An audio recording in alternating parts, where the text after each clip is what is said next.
Alright, I don't know when you are watching this video, but for me, tomorrow is Cross the Pond westbound. Today is April 1st of 2022, and I haven't flown this beast in a while, and we're going to be taking this across the pond from Amsterdam to Boston very early tomorrow morning, and so I thought it would be a good idea to brush up on my flying skills in this airplane before we actually do CTP. So that after all those hours in the flight deck when we land in Boston, it's not like a poo landing. So I'm here in Fresno at my home airport, Fresno, California, and it is a nice clear day. This is actually real world weather right now. It actually is very nice today. A little bit hazy, but that's pretty normal. This is custom scenery by Orbex. It's fantastic scenery representation of my airport. I love it.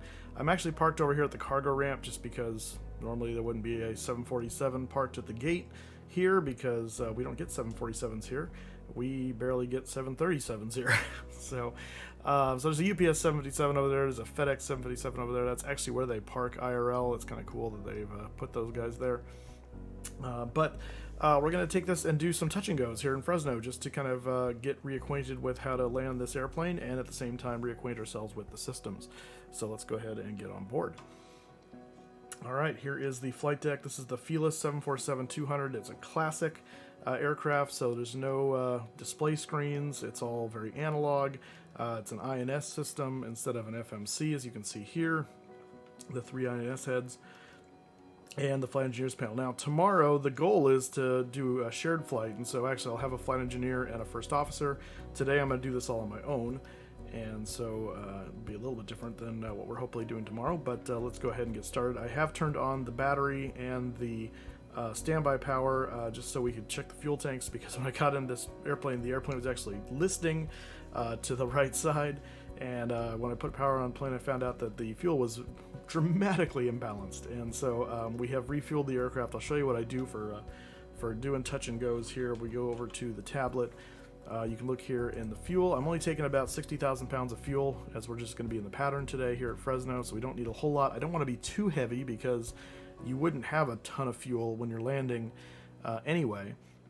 And so I want to have enough fuel to be where I'm not also super light after I do like the first touch and go or two either. So it's kind of a fun balancing act there of getting that right. To compensate for that a little bit, I have put a payload on here. Obviously, for doing touch and goes, we wouldn't actually have people on board, but I've just put the weight of 300 people and 10,000 pounds of cargo. Gives us a zero fuel weight of 467,000 pounds and a block weight right now of 527,000 pounds. So we'll be nice and heavy for doing our landings, and it won't be like we're flying an empty plane, and it won't be dramatically different from doing across the pond. So given that, let's go over here. We need to do a few things on the back panel first here. I'm going to go ahead and go straight to the APU, so we're going to check the fire system here. And actually, it should have done I guess I can do there it is. Fire test that way. And we'll go ahead and start. Actually, I can do it this way is the better way to do it. We'll wait for the lights to go out there, and then we're waiting for the APU door, I think. There we go. And then we can do that. And it will start. And you see the EGT rising there very quickly. The fuel pump automatically will kick on here. Or at least it should. On the number 2. I'm actually kind of surprised it hasn't. Normally it does that. Huh. Interesting. Although I can't seem to turn it on myself. That's very strange. Maybe it doesn't show until I put the power on? That's new. Alright, we should be good to lock those in. Oh, that was fun. Something just moved. Oh, the spoilers moved. Oh, that's because I was playing with the reversers earlier, so it remembered. Okay, so there we go. So I guess it doesn't show the pump until you put power, which you need the pump to have the power. I don't know, it's a chicken and the egg thing, I guess. Okay. Anyway, so we're going to do that. Galley power we would turn on at this point. I would put this to auto, and we would put the chillers on as well. We'll come down here. I also turn on all of my lights at this point for the background because the flight engineer's panel is very dark without any of this, and that just helps brighten up everything and make it all cheery. We're not going very high today. We're only going to go to a maximum of 5,000 feet. We may not even go up that high, so we're just going to bring that all the way down to there, so the cabin doesn't like super pressurize, because we don't need it to. And that's all fine. We'll turn on the recirc fans, just because that way if there's people back there for some reason, maybe they're hanging along for a joyride, I don't know. We would also go through and do a whole bunch of system tests. I want the trim air open. Let's see here. So we can do a squib. Those are the main engine fire loops that we can test those. Test the equipment cooling, blower selector, cargo heat, and hydraulic quantities are all good. Switches are all in basically the normal position. We're off on the air pumps, and that's all fine. We're going to test the wing leading edge overheats, system 1 and 2. Check our brake temps, and they are good. Okay. Testing each one of the brake temp indicators here. Make sure they all indicate they do. That is good test. And we'll make sure our fuel jettison panel. Ooh, hello. I hate this thing. I always forget about it. Fuel jettison panel is everything's off, and this is guarded, so that's perfect. That's how we want. We can do a fuel used reset, so we have 0 fuel used and all the things, and we can do a gauges press to test here. And that should, there it goes, do our fuel gauges test for us as well. All right. So at this point, I'm satisfied for my own purposes. Again, we're not doing a full-length flight today, so I'm just kind of doing the bare minimum to get us going. We're going to go over here to the flight deck, and we're going to set up some things here. And that includes getting our systems aligning. We got to make sure we have the power on for that, and that should bring us power online the IRSs, or the INSs rather. And what we're going to do is we're going to set these guys to position, and we're going to put the position in here for all these guys. Now, we do want to do this just to get this system up and running. We're not actually going to program any waypoints on the INS today, so it doesn't really matter that much, but we still want to align them. So we go over here to INS just to find out what our current present position is. It's 3646.8. So we're going to hit north 3646.8 and insert west. I said west. There we go. 119.42.9. 119.42.9. Insert. Okay, so this one has its position. We have to do that for all of them, and then if we were programming waypoints after that, we could put it on remote and only program one of them. But the initial position we do have to do manually. So I'm going to move my view over to here. Whoops.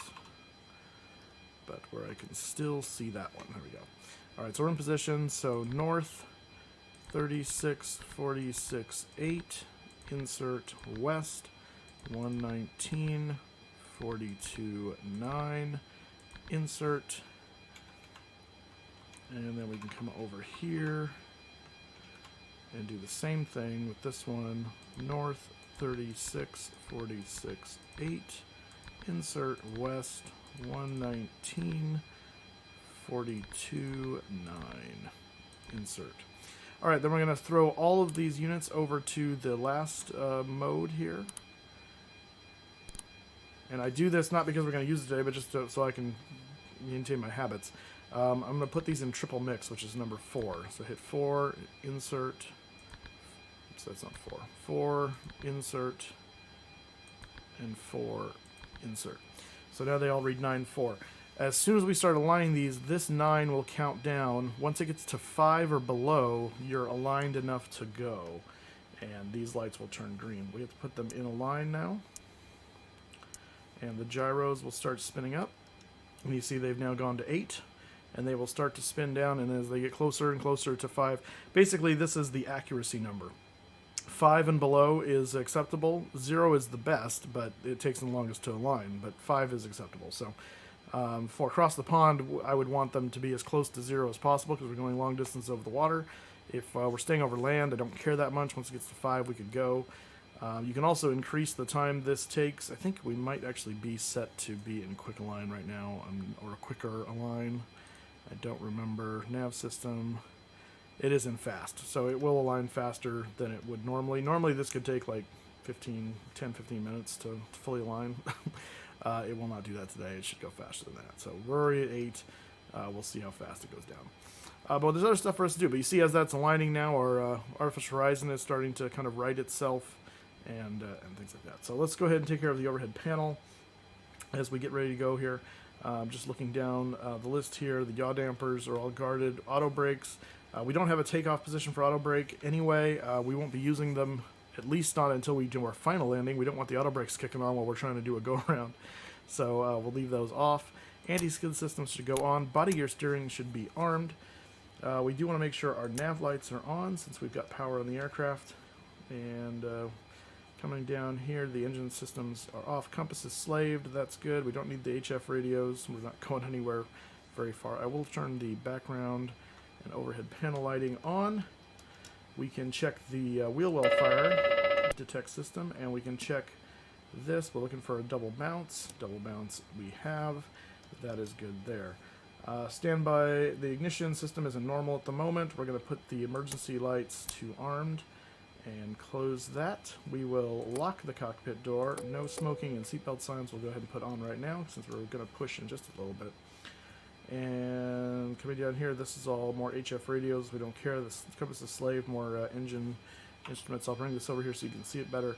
The radio master bus is on. We needed that in order to do this. Look at that. See, we already got the system aligned, ready to go. I'm going to look at what the number is, though, before we do that. We can test our overspeed and over-rotation, as well as the stall warning. The sail anti-ice is off. We can ground test the wing anti-ice. We won't need that today, because it's a nice day. We will test the probe heaters. That is a good test. And then we're going to leave them off for the moment. We're going to put the... power lights, that's what I want. Power lights for the window heat, and then we're going to turn the window heats on.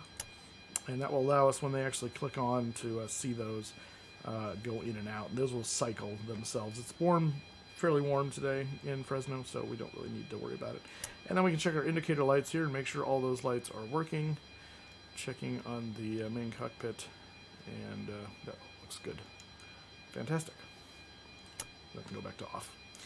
Alright, so let's go ahead and check the IRS system. Look at that, 0. Amazing how fast that happened.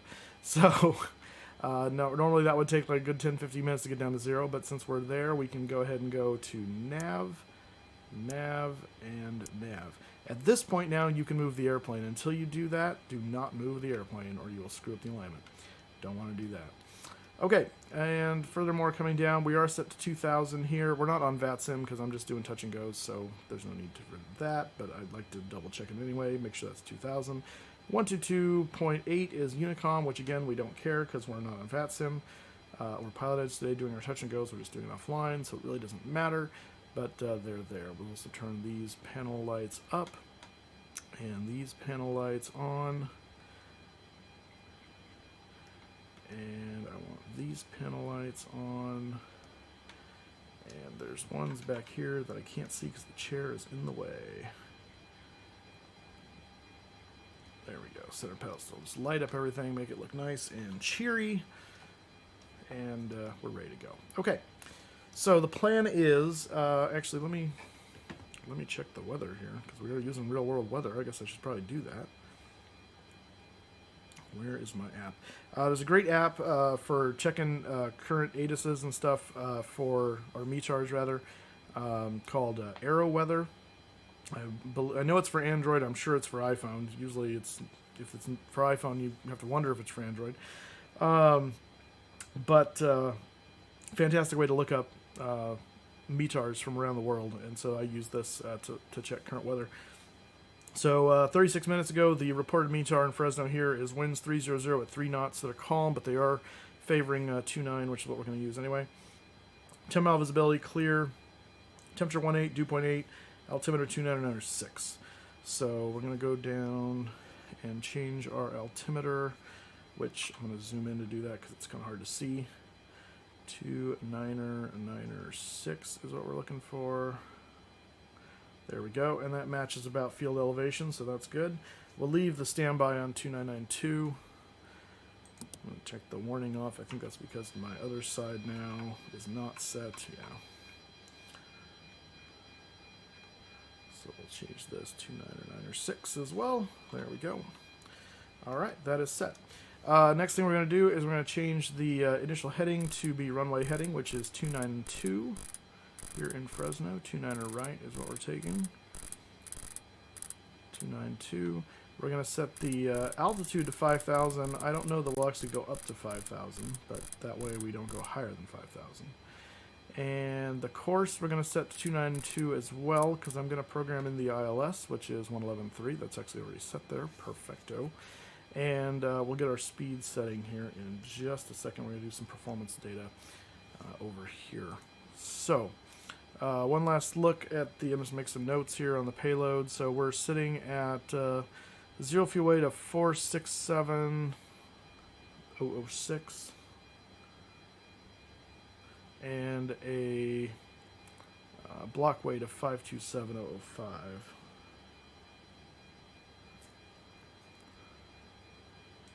And I think, and then the fuel is, we'll call it 59.8, because we've been burning some for the APU. All right, so if we go over and we go to, where is that? Performance calculation, here we go. All right, takeoff weight is going to be 5. We're going to take off some weight for taxi fuel here, so we're going to call it 525. And we got to round, so we're going to round up because, you know, if we're heavier, we want to err on the side of caution. So we'll call it 530. Actually, someone was saying you could type this. No, that is a lie. Who was telling me that? I think Maple Aviation was saying he was able to type stuff in there. I don't know how you do that. I have to use my whiz wheel here, but okay. Takeoff CG. And actually, the best way to do this is you can actually go and just read from the sim what we currently are. Boom. It'll actually do it pretty accurately right there. So what do you know? That's fine.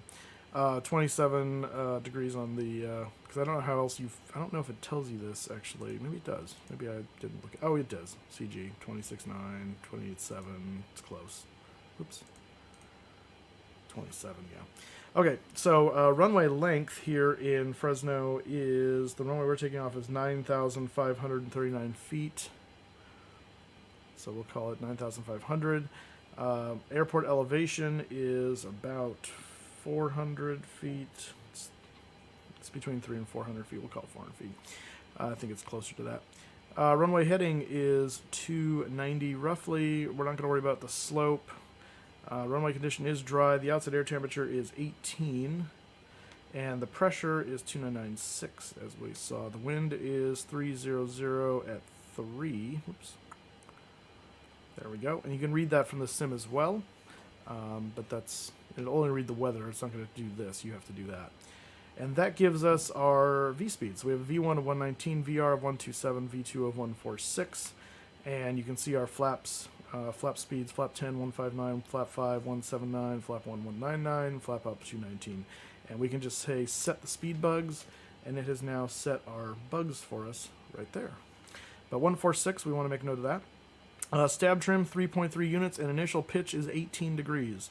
Optimum climb, 296. We don't need this. We're not going into cruise altitude today, so we don't care about that.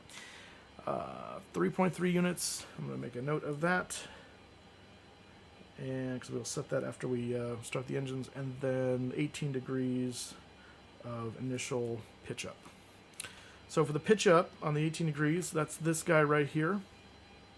And so we can turn the flight director on. You see the things come. Each one of these lines is 2 degrees, and so we're going to count by 2 up to 18.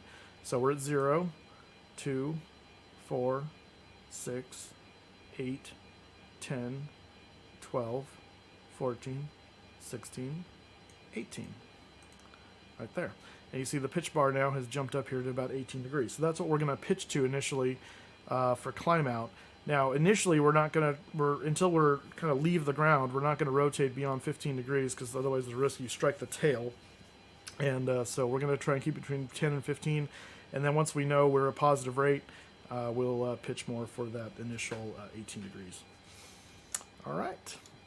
We would also turn on our weather radar system here, and that would start to warm up.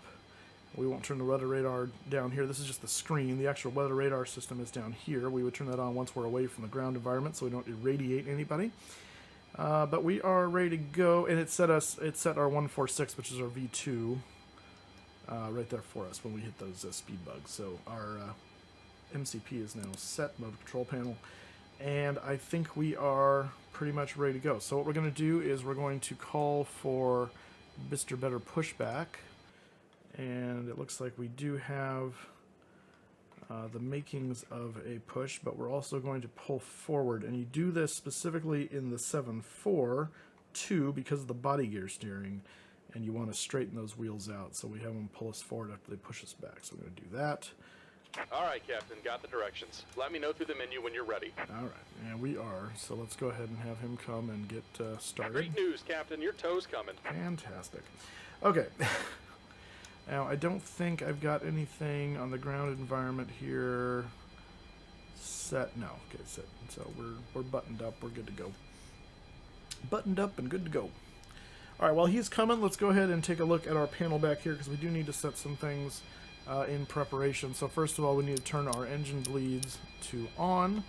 We're going to turn our... actually, we could have turned our bleed air on. We should have done that actually before, but there's the bleed air on, and we could have turned all of our packs on. At this point, we would have one pack on at half for starting, and so we'll do that there. We're also going to turn on the electric pump on number 4. Looks like the doors and hatches are closed and we're ready to connect. And the air pump on number 1 for brake pressure. We're going to turn on the fuel pumps for all the engines here. And I'm going to go ahead and open all of these for starting, just so that way we don't imbalance too much on the start part of it. Okay, and I think we are good to go for engine start. So Susie gets us all connected. Let's go ahead and put the beacon on since we're going to move. Just verifying our body gear steering is in the taxi mode. Welcome aboard, Captain. Tow's connected, bypass pins inserted. Go ahead and kill the parking brake when you're ready to go. Parking brake's out. Here comes the pushback. Light them up. Alright, so we're good for engine start. So we go up here, and we're going to put the start valve to armed, and then from the, I like to go from the Flying Engineers panel back here. We're going to go 3, 4, 2, 1. And we hold that down until the start valve light comes on. The voices are off, so he's not going to do the start the valve open. I mean, I can do that, I guess. If you're familiar with this airplane, you know that there's some fun little voices that can come with this. We turn that off for shared flight because obviously we're going to be making our own commands. We're waiting for the N2 to get up to the magic number here. 20% N2. And then we go fuel valve open, light up. We see the EGT coming up there. We see the N2 is rising here. We should see oil pressure and oil temperature coming up. And we do. Starter off. And this guy will come to rest as the temperature comes back down. Engine stabilized. And we can go start number 4. Again, we hold that down until we see that start valve light open on right there. And we're watching for the magic 20% into on this engine.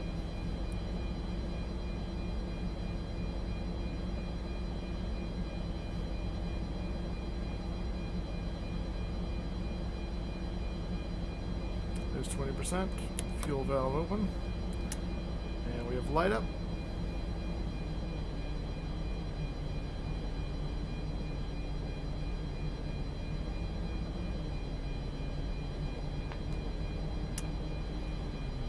Starter valve closed. We can start number 2. Alright, starter valve's open.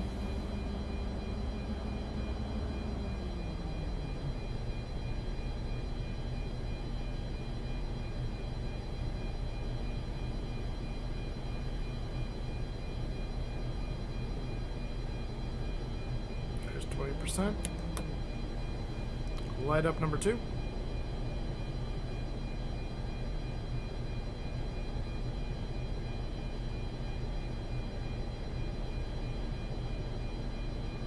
Just about done here. Go ahead and set your parking brake. Alright, so to set the brake in this, you have to depress the brakes and then pull the parking brake out. That's how actual Give me just a moment. Boeing airplanes work. So we do that. We've got stable engine on number 2, starting number 1. Starter valve's open. It'll hold itself now. And wait for 20%.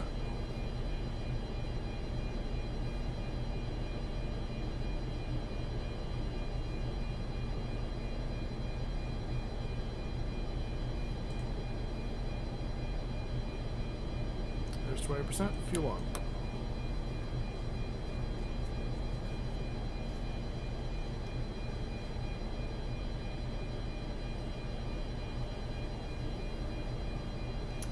Okay, with that, we're going to go ahead and turn the ISO valves off on all but one of them. That'll keep the fuel line pressurized here. We're tank to engine now. And we're disconnected. Signal and pin on the right. Take it easy and have a safe flight. All right. We are going to check our engine. No, here they are. Engine 1, 2, 3, 4, yeah. So we're looking to make sure our volts and amps are good there. On engine number 4, we're going to close the bus. Check 3, close the bus. Check 2, close the bus, and check 1, close the bus. And I'm going to go up here to the cockpit. There's the pin. Thank you very much. And we'll go back to here. We can now open up the packs all the way. These guys can all go to auto.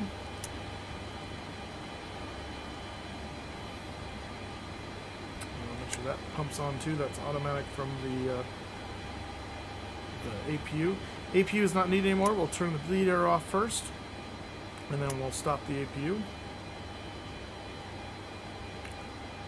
And yeah, we should be good to go.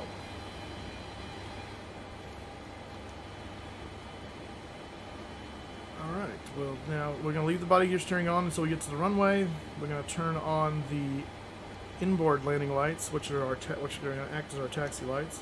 We're going to do a control check here. Left, right, forward, backward, left rudder, right rudder. You can see these things moving over here as we do stuff. Control check, while it's something we do in the real airplane, it's actually really important in the sim because it's very easy to have your controls become unbound, and you don't want to figure that out when you're barreling down the runway suddenly and you can't pitch back. I've had that happen. So it's actually like one of the few checks that is actually worthwhile to do in the sim because it actually could kill you in this, ruin your sim day. So, alright, so we need 3.3 units on the trim. And so we're going to, why is my electric trim switches not working? That's a good question. Why is it not working? Oops, don't do, oh crap. Don't do that. Why is that a thing?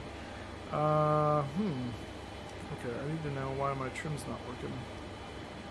See, this is what we do this for. Trim, trim, trim, trim, trim, trim, trim.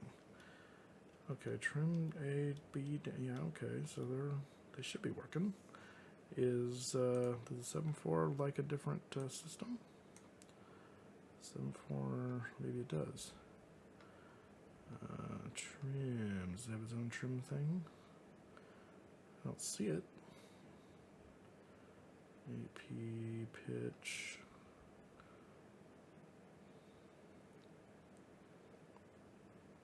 Yeah, I don't see it. So, what the hey? That's better pushback. This is what I had set before and it worked for trim, so why suddenly is it no worky? Do we have something inhibiting us? That's bad.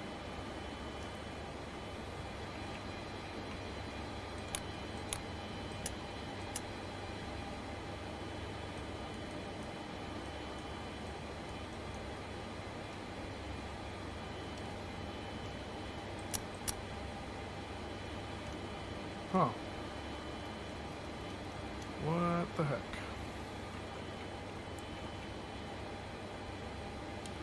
Are my other rudder aileron trim working?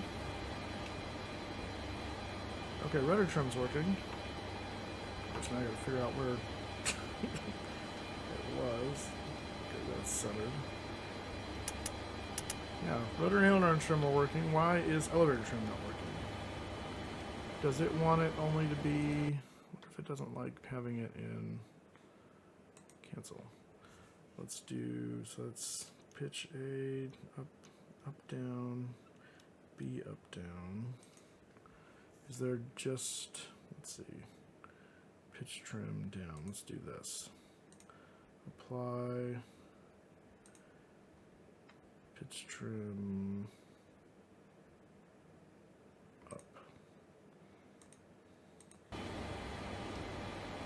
Aha, it doesn't like the AB thing. Okay, that's fine.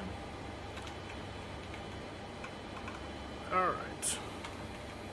So we need 3.3. It's just a bad view to do this from. There we go. Alright, so that's about 3.5. That's about 3.3 there. Now you notice it's very far forward and we're out of the green band. We're going to get a takeoff warning horn if we don't do that. And tell it that, yep, that's the setting that we're supposed to be at. It's okay. Calm yourself. So we're good there. Flaps are going to be flaps 10. So that's should be right there, I believe. 1, 5, 10. Just make sure we get the flaps 10 going to there.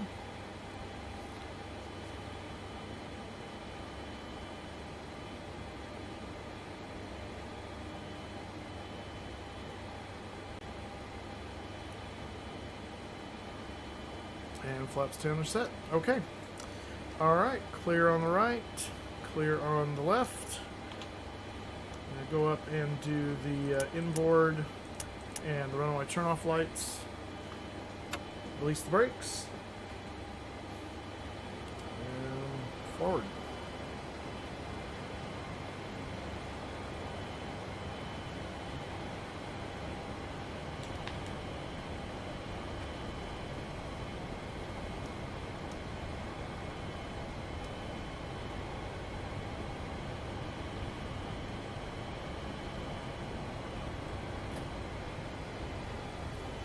We have our ground speed right here, so we're doing about 9 knots. We want to do about 10 or less in the turn.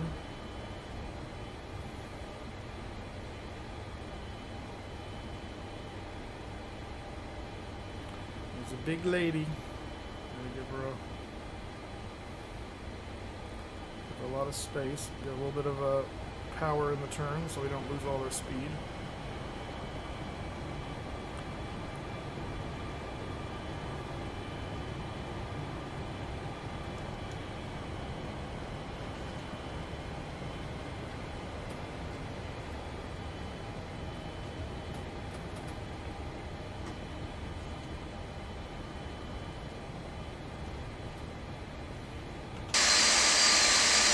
That is loud out there. Okay. Let's turn that down, shall we? Goodness.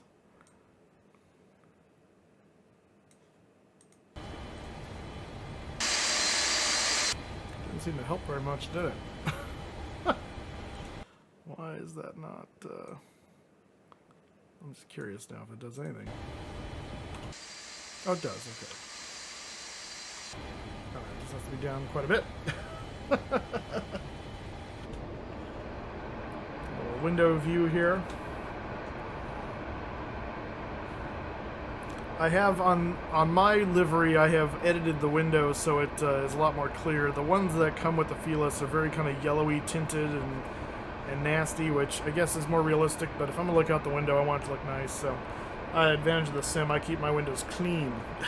So I have fixed that on my end. So if yours doesn't look like that, that's why. If you want, message me on Discord. I'll show you how to fix that.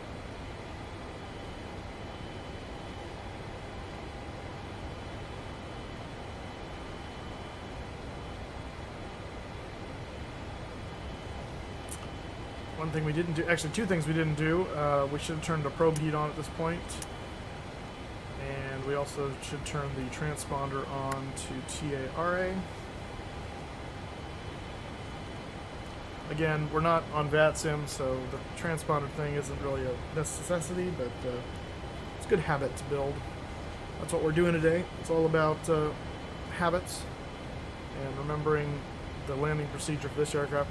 I was doing touch and goes yesterday in the MD-11, and it lands. It has some very different landing technique than the 747. So I want to make sure I remember how to use this aircraft since it's what we're going to be flying next. Really enjoying that MD-11 though. Really looking forward to the day when they have all those issues fixed, so I don't have to work around them. But it's doable for now. I know some people say it's unflyable. I disagree.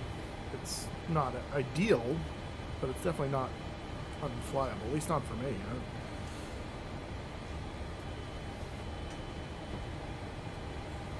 It's like having a car that's used and has a whole bunch of issues. Is it ideal? No. But can you still drive it? Yeah. You just got to know the tips and tricks. There's certain things you just can't do. And certain things you have to do a different way than is maybe normal procedure. But you know what? That's okay. It's not okay in the long run, but I'm sure Rotate will fix the problems. This is the CAL FIRE base here in Fresno, so you see a bunch of fire bombers normally over here.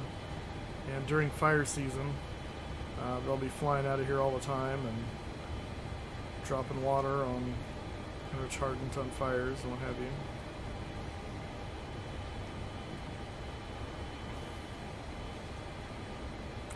There's Clovis Avenue right there. It runs right past the end of the runways. Alright, we're going to go ahead and put the strobes on as we get ready to enter the runway environment.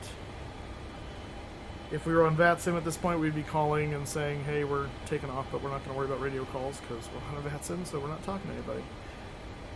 There's the Air National Guard base over there. You got some, looks like F-15 sitting over there. The clamshell terminal of our airport. Let's get a little more gas.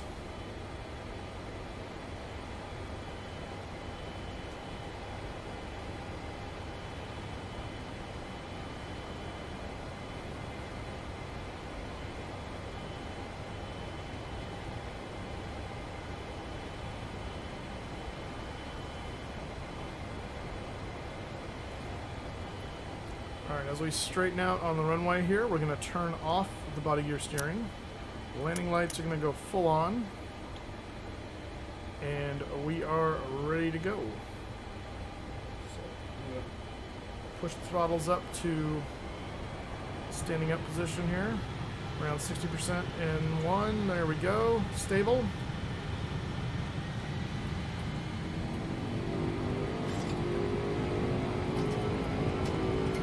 That is takeoff power set. Airspeed's live. 80 knots.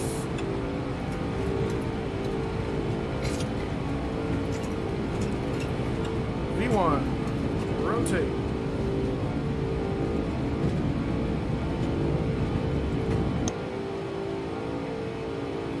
Positive rate. You're up. I'll pitch into that 18 degrees.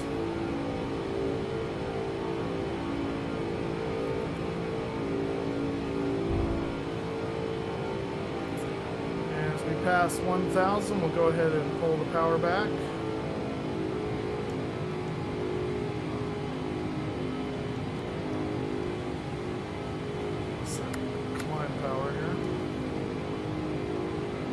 just doing the throttles manually.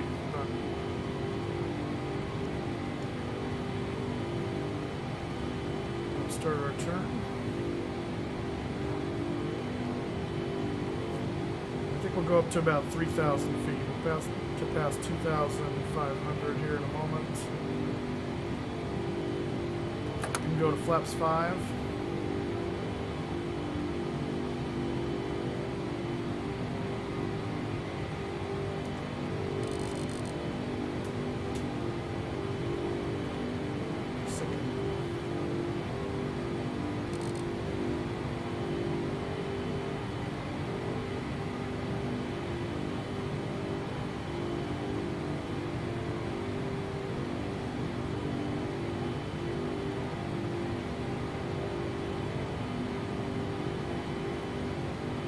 About 3,000 right there.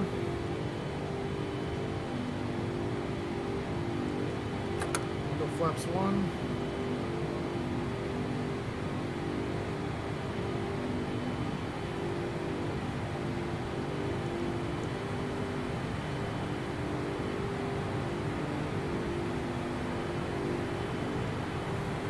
And I'm going to turn this off so I can see the compass rose better.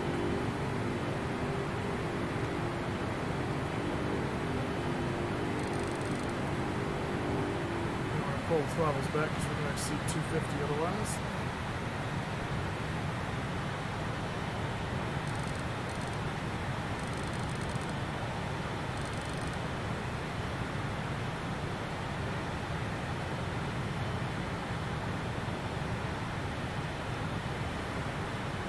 Alright, if we look over to the FO side, you can see the airport right there we just took off from, so we're on the downwind. We're going to fly this downwind course for a little while so we can line up with the runway. And while we're doing this, we need to find out what our landing performance should look like here. So we're just going to get this from the sim, weather from the sim. I'm not worried about runway lengths at this point, so it really doesn't matter. And we'll set that there. So we're looking at for a... let's see, where does it get me? I want to turn that way. We're going to shorten up our base otherwise. Nope, not that. VREF of 136, that's what I'm looking for. Okay. That's our magic number.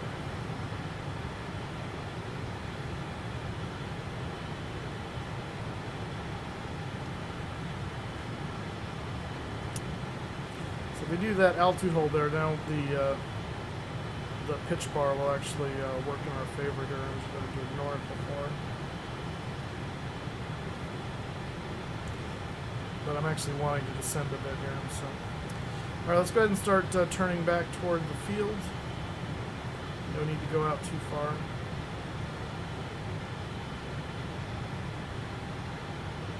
Also want to make sure we're not climbing in this process. Pitching over a little too far. I don't think I've really flown the 747 with the TCA yoke yet, so I'm kind of getting used to the feel of it here. I'm loving this TCA yoke though. Oh man! If you're not, if you don't know what I'm talking about, Thrustmaster brought out it's a Boeing authorized official Boeing product style yoke that is pendular. So it feels just so good. And it's styled after the 787 yoke.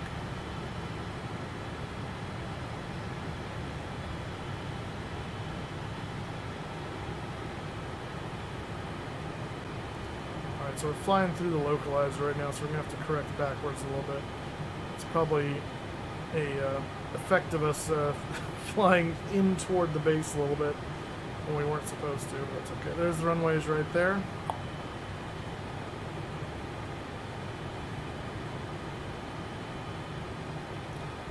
Go ahead and go flaps 5.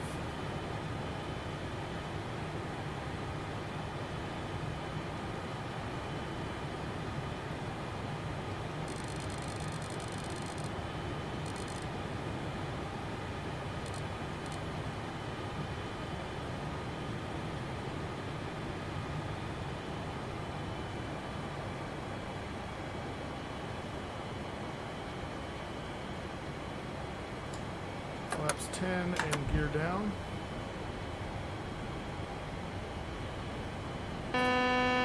Shush.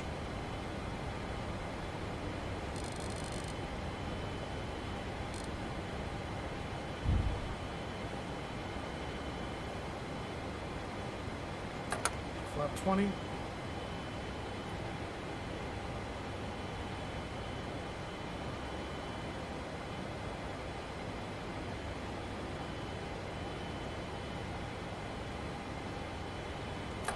And flap 30.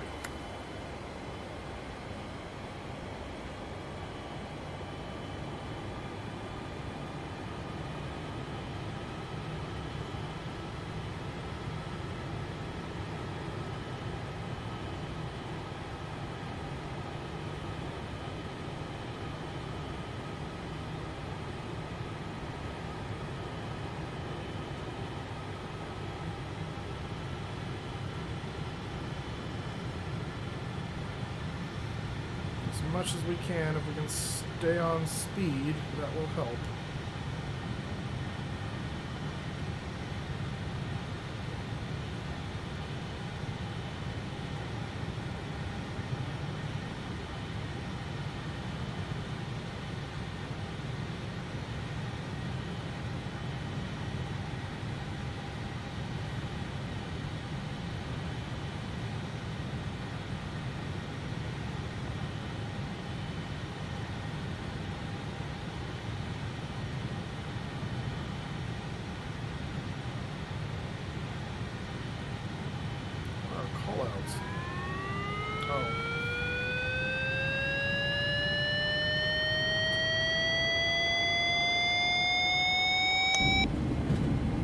That wasn't too bad.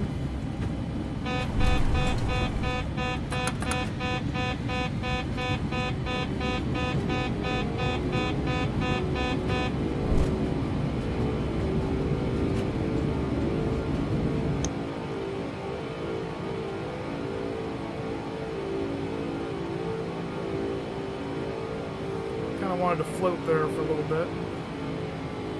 Didn't feel too bad though. I don't have anything telling me what my, oh,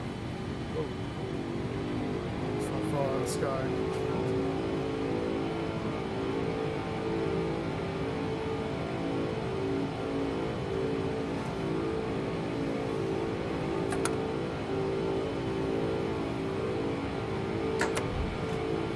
I don't have anything telling me what my landing rate is, so we're doing it just kind of by feel. And then what we'll do is we'll go back, I'm going to do a few of these, and then we'll go back and watch the replays. And we'll see how we did. But we get a feel for how hard or how not hard it is. Which is actually more realistic, because in the real world, you don't have any kind of landing rate to show you. It's all based on how it feels.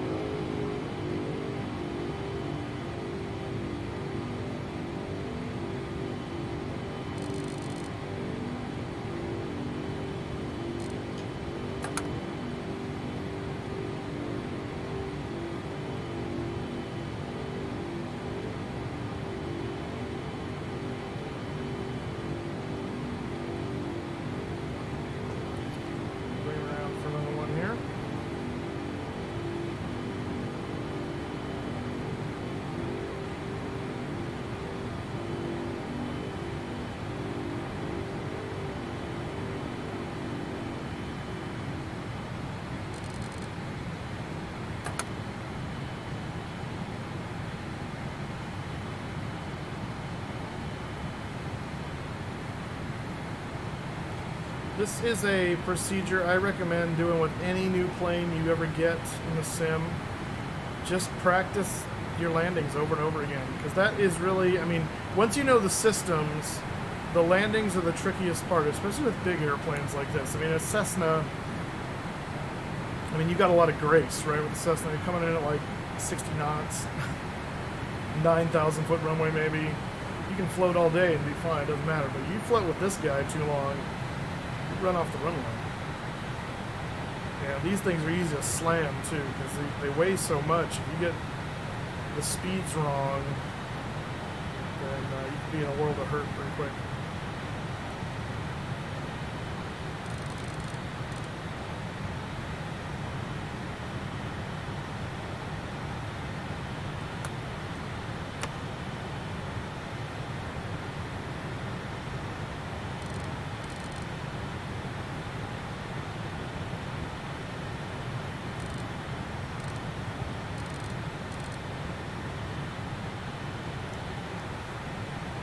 So that went to go around automatically. That's good.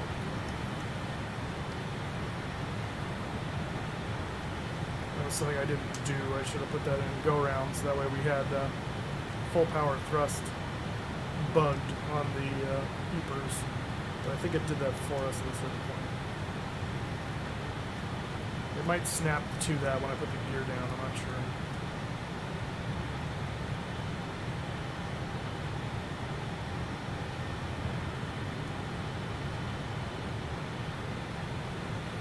When we're flying away from the localizer and the glide slope, you'll see the glide slope indicator kind of fluctuate back and forth. The one that really matters, though, is just to watch the DME here. We got 8.6. We really don't want to turn in until we're at least like 10 miles out, just for the amount of time it takes to set up. Makes for a more stable approach that way. So we'll go out a little bit farther this time. We'll see if we can't control our setup a little better.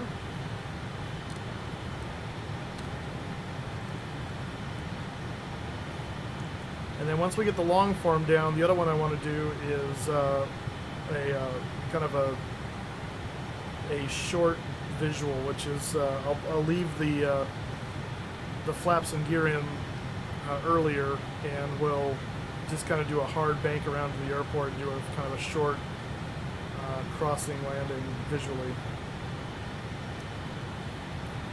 Alright, so there's about 12 miles. Let's go ahead and turn. Also want to be descending a little bit on our turn, not climbing of all things.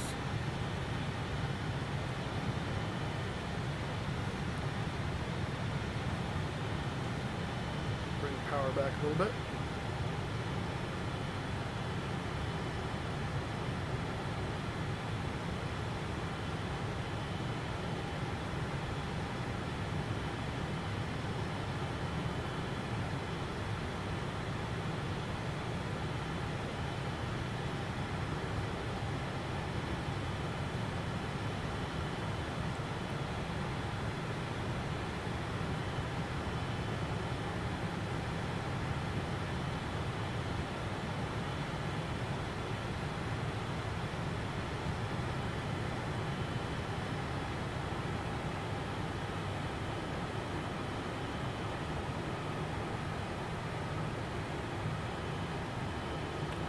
Localizers coming in.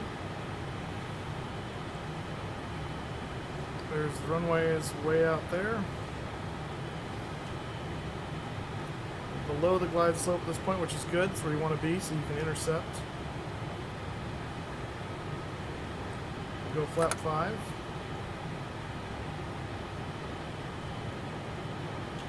Oops, wrong button.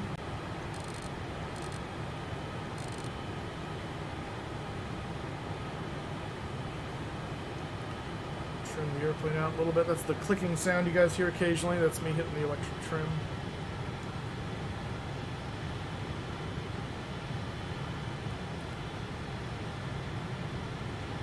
Alright, let's go flap 10. And every time you put the flaps in, you got to be ready to compensate, because the airplane will either want to, usually it wants to balloon a little bit because you're giving the wings more lift. But they also act as drag devices, and so kind of have a opposite effect too, and just want to counteract that so you don't get too far off the glide path as you're doing that. Let's go ahead and go gear down. Again, you'll notice we're not arming the spoilers, we're not arming the auto brake, because we don't want to stop. We just want to touch the ground and then power back up. So that's the one thing you will not practice on touch and goes, is doing all that. Okay, so we got gear down, green light. Let's go flaps 20. Back the speed off some more.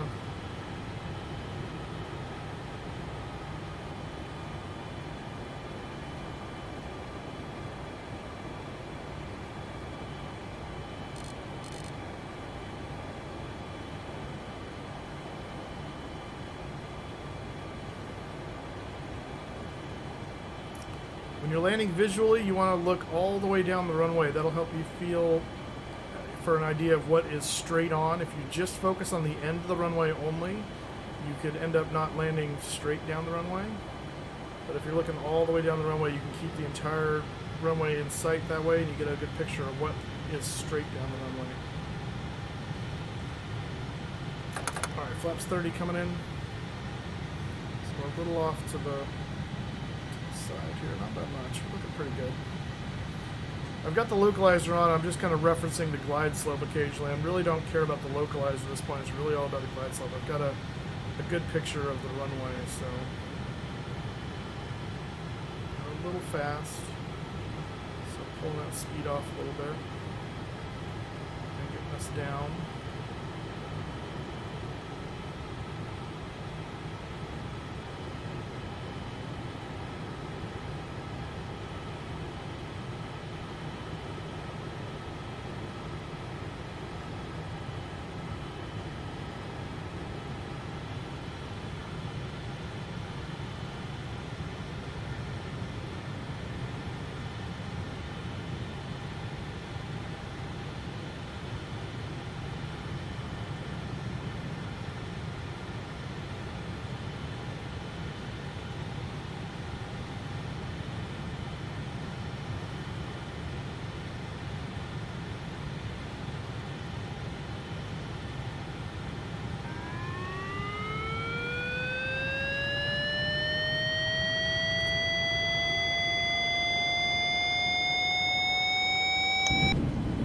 That was pretty nice.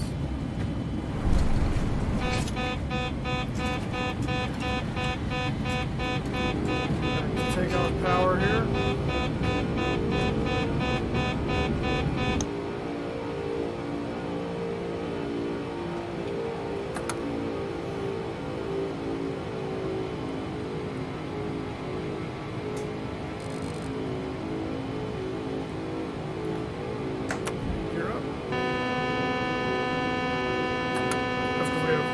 Out. Go with that. Flaps back up to 20.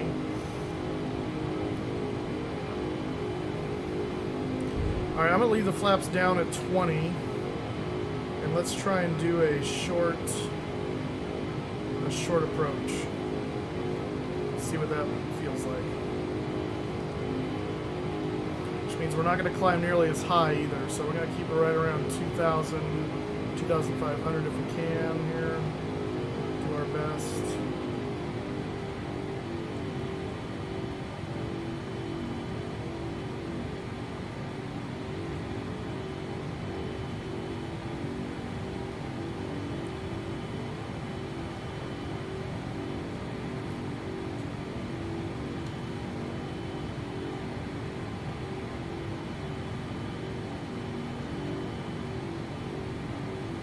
Start ballooning a little bit here. Gotta watch her altitude.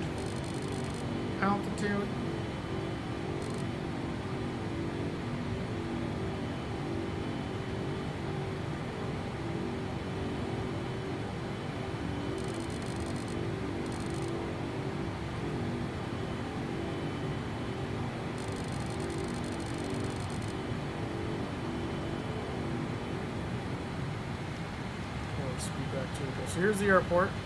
So we're going to go just a little bit beyond the end of the runway, and then we're going to turn in and try a short approach here. I think that would be fun. Oops, what just happened? Oh, we're already, oh wow, okay.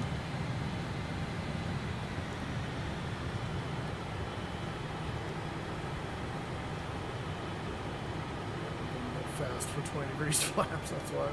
It's like, why is there a pitch trim all the way forward? Oh, because...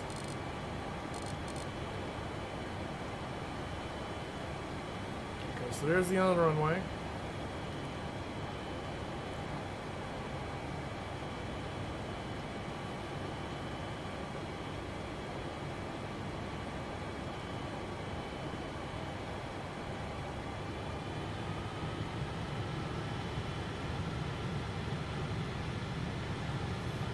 I'm going to go ahead and lower the gear now.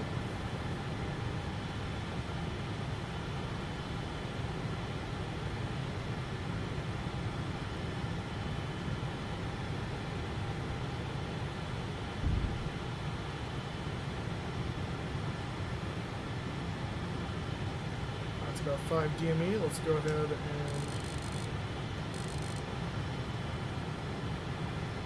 start our turn.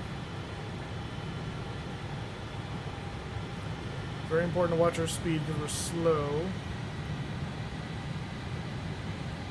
Let's go flat to 25.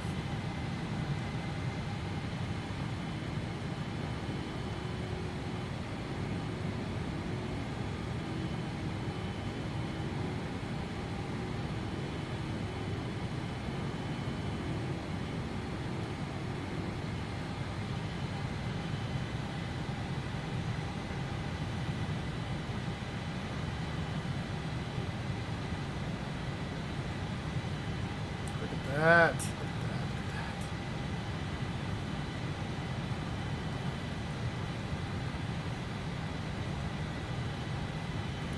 Alright, we're actually going to try and full stop it this time.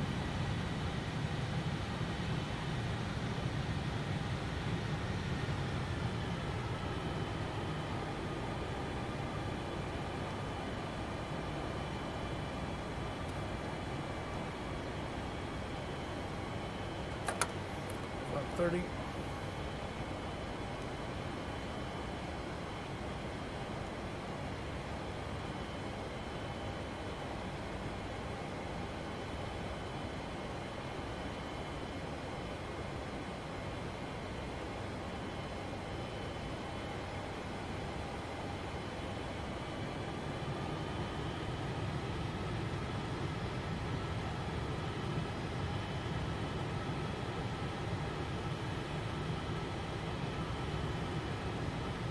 Glide slope.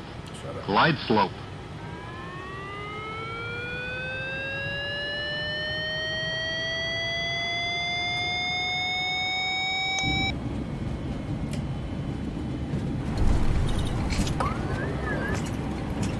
Alright, reverse.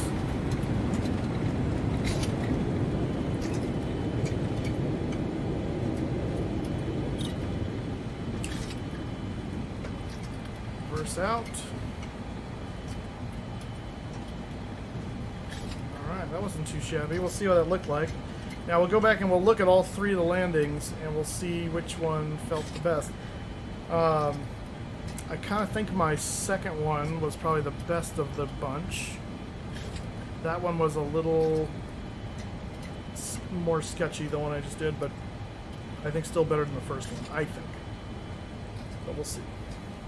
So we're just going to pull off to the side here, and then we'll look at the replays.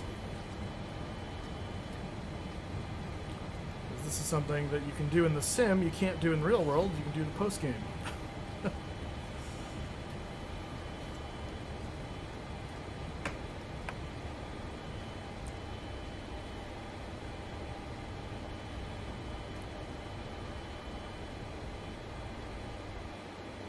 Okay, so let's go up to replay mode, and we're going to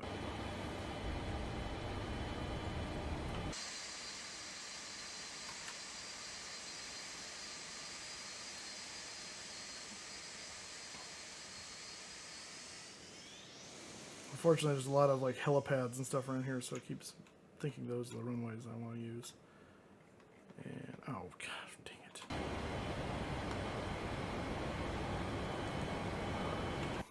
Oh, good. Well, I guess we'll take this one for now. Actually, let's just do this. No, that'll take forever. Screw that noise. Okay, so we're coming in. This is the third landing. We're going to watch them in reverse. So this is going to be third landing first, then the second, then the third. So this is the short approach. We came in under 5 miles. It's a beautiful looking bird. 747 just looks so cool.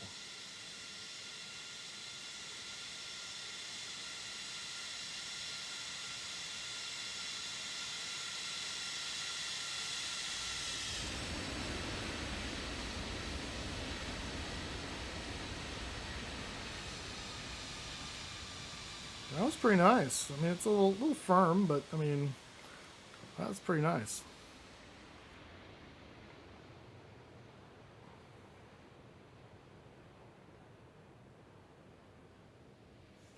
Yeah, That was pretty good. This actually will give us kind of a little bit of a better view, I think, of how that looked. Oh, I said play. Stupid thing.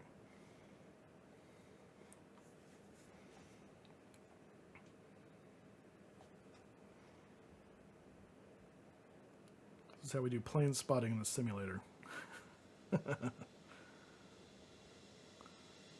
that. What? Oh man, it looks so nice. Ooh, oh man, that actually looked really nice. Oh man.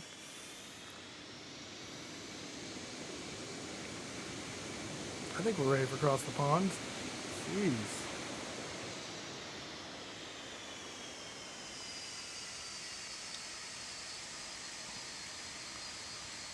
That was glorious. Okay, so let's go back and actually, I do want to see. Let's look at the head-on, because the head-on can be kind of helpful. Let me see if we can get when it gets down further. We'll no, other way.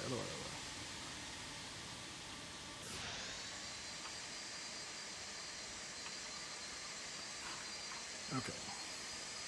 Let's still zoom.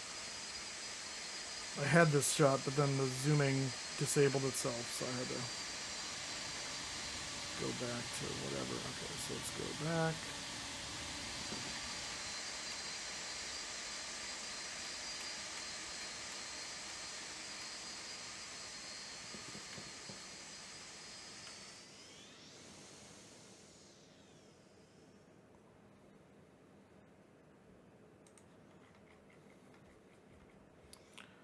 This gives us a good impression. When the runways aren't like super sloped funny, this can be really helpful too for kind of getting a feel for how hard you landed. But so we kind of arrest the descent and just ease onto. I mean, look at the shock absorbers did not really go down that hard. That's a good landing in my book. I don't care what the landing rate calculator would say. That's a good landing. That's beautiful.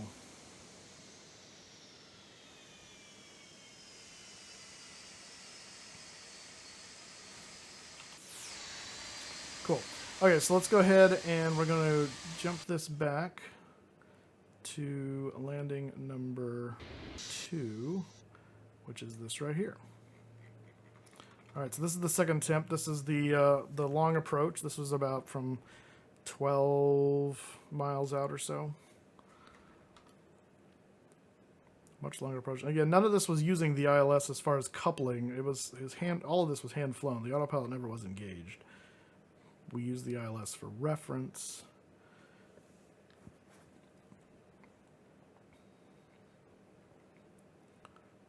I backed it up a little further than I needed to, but that's okay. It looks nice and stable, though. That's nice. And this was with a good amount of weight on it, so it's not like it's a not like we're flying in an empty plane here.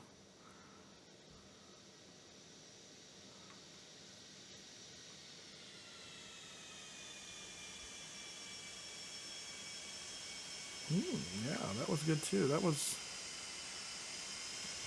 well, I don't know. That was about equal to the last one. It looks like.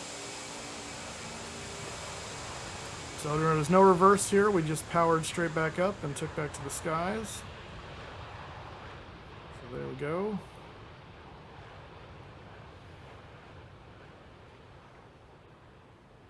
And at a certain point, I remember, oh yeah, my gear's down. I probably should bring that up.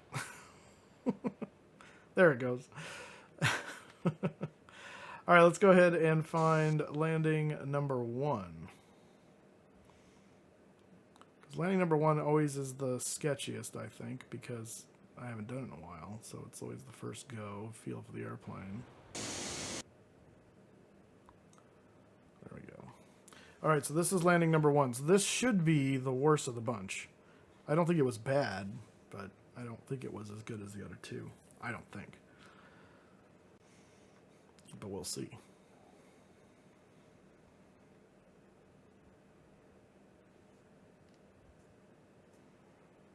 I have to set this to music.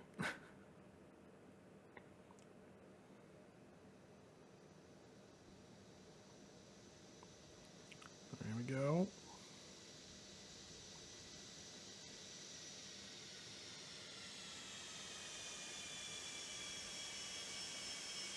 Yeah, so it was a little bit firmer, and we had a little bit of like a micro bounce. Just so the wheels kind of come back up on themselves there. So yeah, definitely the worst one. Not bad, I would say. But it's definitely not the best one. I think the best one might actually be... I think the best one is number 3, actually. I think the best one was number 3. I mean, it really stands to reason. We should get better with every one. That's cool. Yeah.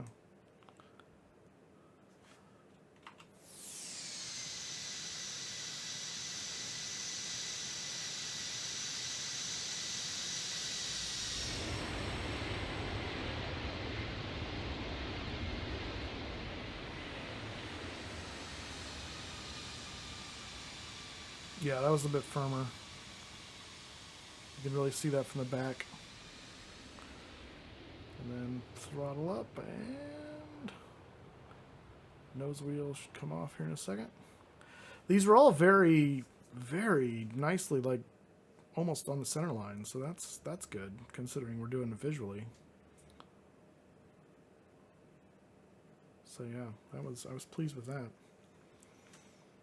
All right, let me scroll forward here to the more current. Yeah, just to compare that last one. So that was our first one with the last one here as a comparison.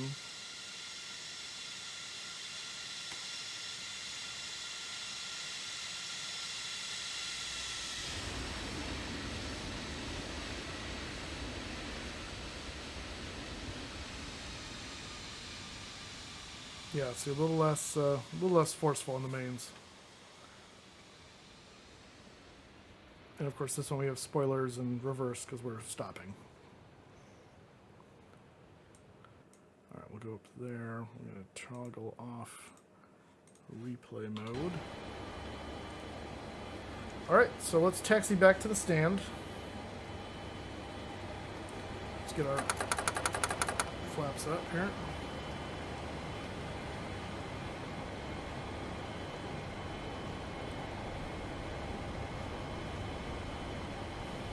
Get our APU turning on. That's not the APU. That's the APU. I don't know what that was. It was a squid or something.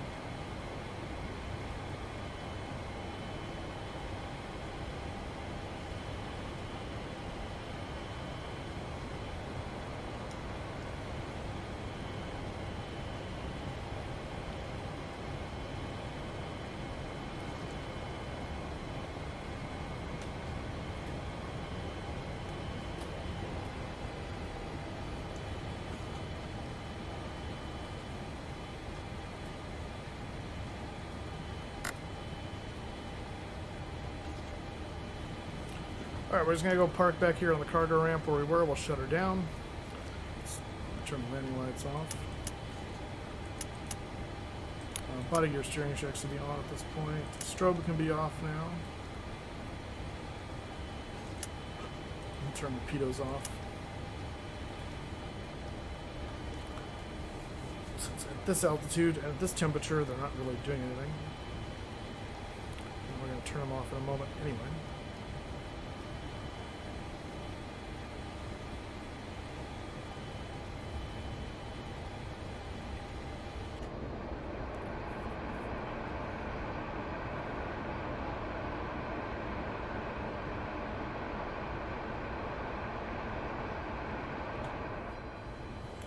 If you have not had a chance to pick up the Felis 747-200, I would highly recommend it. It is a fantastic airplane.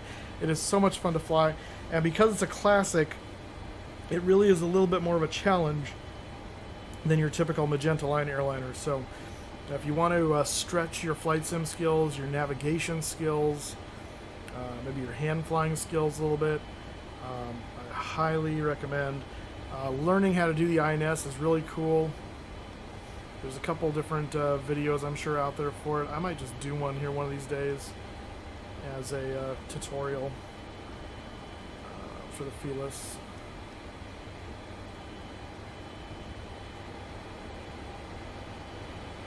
But X-Plane is really coming into its own with some really quality study level aircraft, and it's really quite amazing.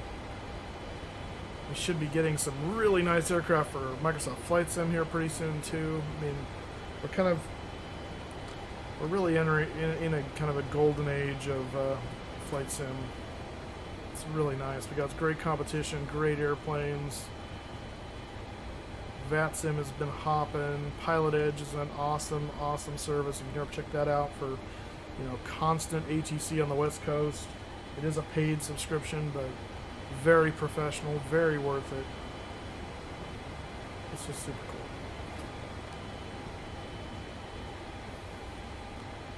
We're gonna park over here. I'm gonna turn the quasi-taxi lights off. I think this is where we were anyway. This is 7 because that's 6, yeah.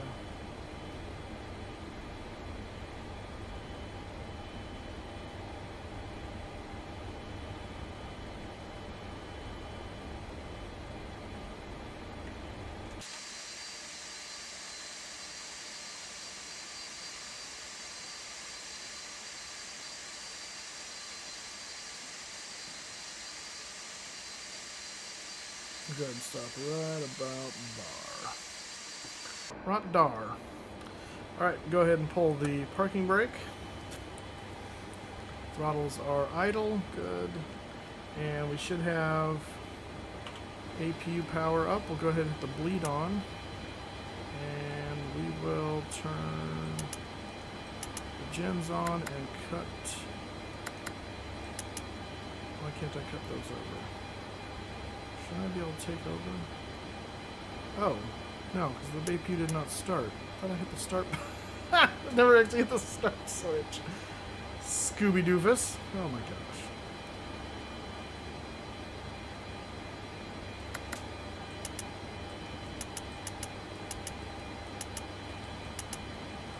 There we go. Haha! Alright. And now we can do that. Shut those engines down.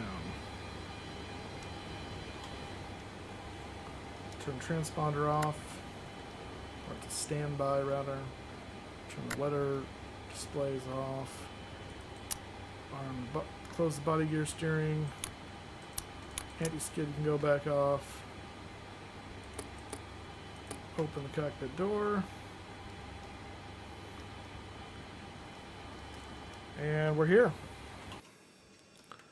That is a successful practice in the 7.4, and that is what I do oftentimes after I haven't flown an aircraft in a while. I just go up and do some touch and goes at an airport I'm familiar with. Obviously, I'm more familiar with my home airport than anything else, and conveniently, my home airport can accommodate the largest aircraft because it's got a 9,000-foot runway. I'm going to turn the beacon off here, too. So, yeah. I'm probably going to close this out with some footage of the of those landings that I'll do as kind of some B-roll, maybe set to some cool music. But if you're watching this today, I'm going to try and put this up today. So if you're watching this today, check out Across the Pond in this aircraft tomorrow morning. We're going to be starting at like 4:30 a.m. Pacific time.